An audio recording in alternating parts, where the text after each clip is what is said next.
I want to ask you a personal question, Mr. Abbott. You've known our Prime Minister, Mr. Modi, rather intimately over the last 10 years, and you have described him as a transformative leader.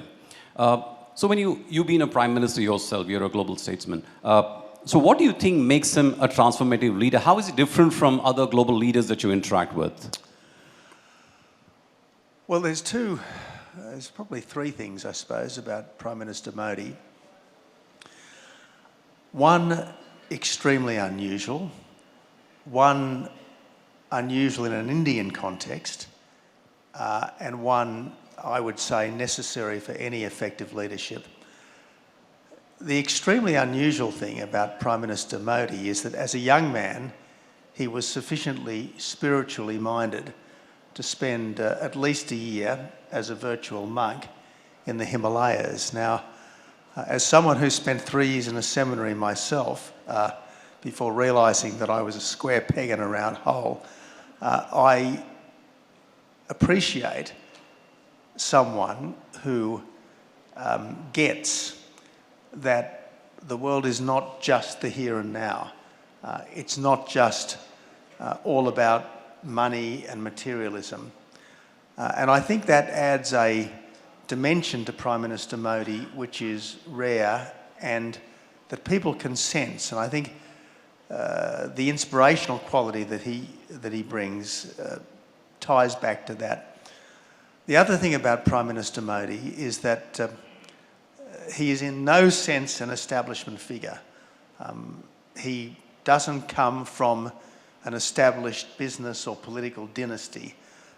And at least in the early days, he had no links with any such things. And given that for a long time, India was dominated by the Congress, which tended to be very much the establishment, I think in that sense, Prime Minister Modi has been a people's voice in a way that a lot of national politicians haven't always been.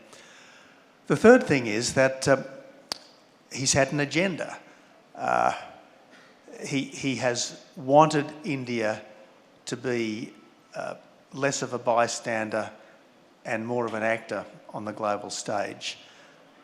He has wanted the Indian economy to be more efficient.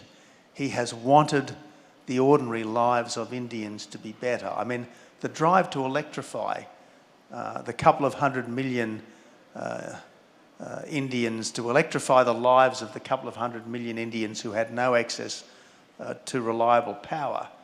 They're transformative, completely transformative. I mean, the drive to extend proper sanitation to hundreds of millions of people. I mean, I can remember what India was like 40 years ago in terms of sanitation.